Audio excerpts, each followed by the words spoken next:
किसी भी मांगा को सक्सेसफुल होने के लिए 1 मिलियन कॉपीज सेल होना ज़रूरी है। टोक्यो घूल ने 47 मिलियन कॉपी सेल की थी, तो इससे आप अंदाज़ा लगा सकते हैं कि कितना सक्सेसफुल मांगा रहा होगा।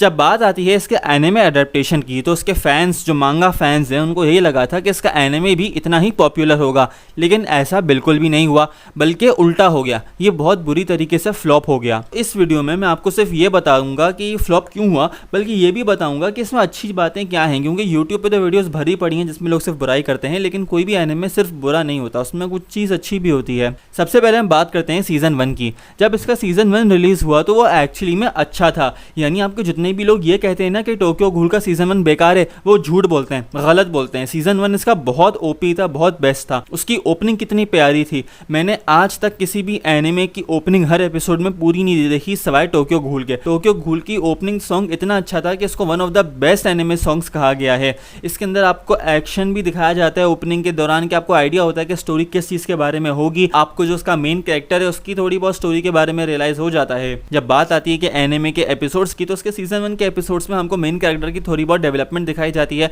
कि वो क्या होता है, उसके साथ क्या होता है, और जो होता है उसकी वजह से उसके साथ क्या हो जाता है। इसके अंदर हमको बहुत ज़्यादा एक्शन और थ्रिल का सीक्वेंस तो नहीं दिखाया जाता, लेकिन हमको कम से कम इसके अंदर एक स्टोरी का जो प्लॉट, एक कैरेक्टर डेवलपमेंट है वो होती हुई नजर आती है। इसकी एनिमेशन भी ठीक है, और सबसे बढ़िया जो बात है वो ये है कि ये मांगा के हिसाब से है। सबसे पहले मांगा रिलीज होता है, ठीक है, यानी लोग सबसे पहले मांगा पढ़ते हैं। ये चीज़ वन पीस के साथ भी हुई थी, ये चीज़ ब्लीच के साथ भी हुई थी, और ये चीज़ नारुतो के साथ भी हुई थी। मांगा रिलीज होता है तो लोग मांगा पहले पढ़ते हैं। अगर लोगों को मांगा अच्छा लगा तो उनके जहन में एक इमेज बन जाती है कि इसका एनिमे भी अच्छा होगा। अब अगर इसका एनिमे भी अच्छा होता है तो वो लोग फिर इस बारे में बात करते हैं, फेसबुक ग्रुप, सोशल मीडिया पर इसके बारे में बात होती है, पोस्ट वायरल होते हैं, तो एनिमे भी चलना शुरू हो जाता है। लेकिन अगर कोई एनिमे अच्छा नहीं होता तो इसके फैंस उसकी उतनी ज़्यादा तारीफ नहीं करते, इसकी थोड़ी बहुत बुराइयां करना स्टार्ट कर देते हैं, जिसकी वजह से वो उतना कामयाब नहीं हो पाता। ठीक, अगर हम किसी दूसरे एनिमे की बात करें, फॉर एग्जांपल ब्लीच है, तो जब ब्लीच का एनिमे रिलीज होना स्टार्ट हुआ था तो उसके फैंस ने बहुत ज़्यादा तारीफ की थी, क्योंकि वो मांगा को फॉलो कर रहा था।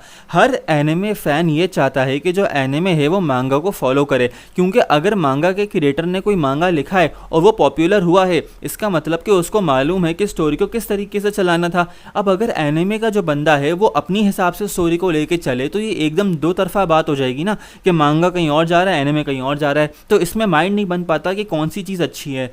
हमारे जहनों में जनरली ये बात फिट होती है कि जो मांगा में लिखा है वो सबसे अच्छा है, सबसे बेस्ट है, और एनिमे को वही चीज़ फॉलो करनी चाहिए। ब्लीच में यही बात हुई थी जिसकी वजह से उतना कामयाब हुआ। Same goes with the other big 3 के एनिमेस।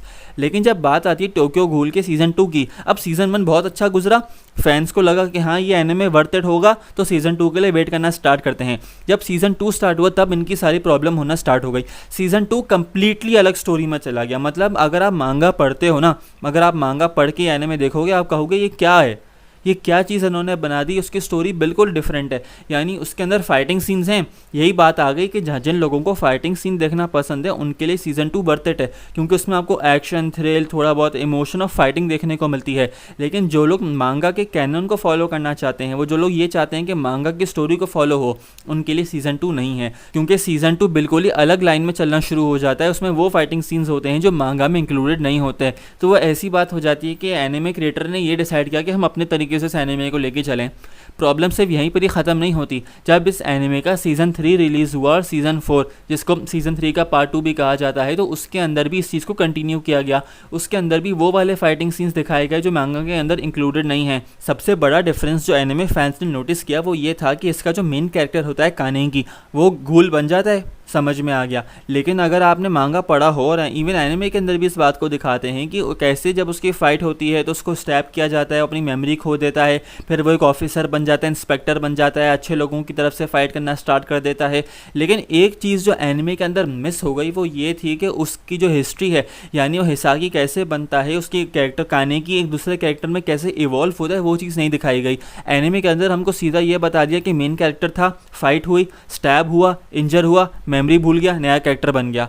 लेकिन मांगा के अंदर हमको पूरी प्रॉपर तरीके से एक स्टोरी प्लॉट दिखाया जाता है कि उसकी फ़ाइट का पर्पस क्या था। वो जैसे इंस्पेक्टर बन गया ना, यानी पहले वो घूल था, बुरे लोगों की तरफ से फ़ाइट कर रहा था, वो अच्छे लोगों की तरफ से फ़ाइट कर रहा था, वो क्यों हुआ, उसके कैरेक्टर की डेवलपमेंट। मांगा के अंदर सबसे अच्छी चीज़ जो है वो ये है कि आपको हर कैरेक्टर के पास्ट के बारे में बताया जाता है। एनिमे के अंदर इन लोगों ने ये चीज़ बिल्कुल मिस कर दी। सबसे ज़्यादा भयानक सीज़न जो इन लोगों ने बनाया है वो बनाया है सीज़न 4 यानी सीज़न 3 का पार्ट 2। वो के अंदर सबसे बड़ा मसला ये था कि इन लोगों ने 121 चैप्टर्स को 12 एपिसोड के अंदर कंपाइल करने की कोशिश करी, जिसके अंदर इन लोगों ने बहुत सारे इंपॉर्टेंट चीज़ों को मिस करा दिया। मांगा अगर आप पढ़ो तो उसके अंदर इतने सारे कूल एनिमेशंस होते हैं, कानेकी को इतने अलग अलग तरीक़ों से दिखाया जाता है जो इन लोगों ने एनिमे में दिखाना ज़रूरी ही नहीं समझा। उसकी मेन वजह यही थी कि अगर तुम 121 चैप्टर्स को 12 एपिसोड के अंदर कंपाइल करने की कोशिश कर रहे हो और तुम उन 12 एपिसोड्स को भी 20-20 मिनट का रख रहे हो तो तुम्हें बहुत सारी चीज़ें मिस करनी पड़ेंगी। फैंस का ये कहना था कि इन लोगों को या तो सीज़न 5 या सीज़न 6 या कम से कम सीज़न 4 के एटलीस्ट 25 से 30 एपिसोड निकालने चाहिए थे ताकि स्टोरी को पूरी तरीके से कवर किया जा सके। एक एनिमे तभी सक्सेसफुल होता है जब उसका एनिमे क्रिएटर, जो डायरेक्टर है, प्रोड्यूसर है, वो मांगा की स्टोरी को फॉलो करे, क्योंकि लोग हमेशा एनिमे को मांगा के हिसाब से देखना चाहते हैं। आप खुद सोचो, फॉर एग्जाम्पल अभी हम किसी दूसरे एनिमे की बात करें, ब्लीच की।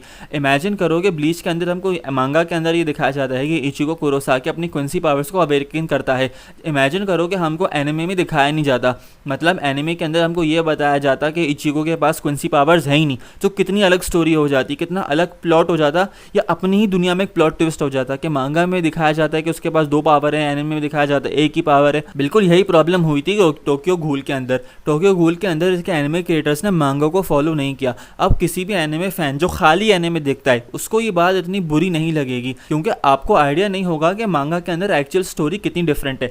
लेकिन जो लोग मांगा पढ़ते हैं और मांगा को पढ़ने के बाद एनिमे देखते हैं, उनको आइडिया होगा कि इसका एनिमे कितना टोटली डिफरेंट है। सिर्फ मेन जो वजह थी वो एक थी कि इसके एनिमे डायरेक्टर ने मांगा की स्टोरी को फॉलो करना डिसाइड नहीं किया। उसकी वजह से ये इतनी बुरी तरीके से फ्लॉप हो गया कि इसको IMDb के और बाकी वेबसाइट्स के ऊपर भी इतनी बुरी रेटिंग मिली थी।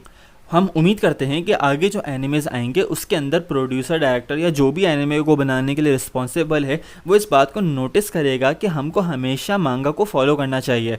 हो सकता है कि फ्यूचर में हमको टोक्यो घूल का लाइव एक्शन या शायद टोक्यो घूल की रीएनिमेशन, जिसमें हमारे टोक्यो घूल का एक नया एनिमे रिलीज़ हो जो मांगा को फॉलो करे, वो हमें देख सकता है। क्योंकि अगर ऐसा होता है तब बहुत हाई चांसेस हैं कि टोक्यो घूल बहुत सक्सेसफुल होगा। अगर आपने टोक्यो घूल का एनिमे देखा है, ख़ास तौर पर इसका सीज़न 3 और सीज़न 4, तो आप मुझे कमेंट सेक्शन में ज़रूर बताइएगा कि आपको वो कैसा लगा। अगर आपको अच्छा लगा तो बताइए, बुरा लगा तो बताइए। बाकी अगर आपने मांगा पढ़ा तो उसके बारे में भी मुझे कमेंट सेक्शन में ज़रूर बता दीजिएगा। चैनल को सब्सक्राइब कर दीजिएगा क्योंकि इसके ऊपर आपको एनिमे का कंटेंट दिखता रहेगा। Until next time, thank you.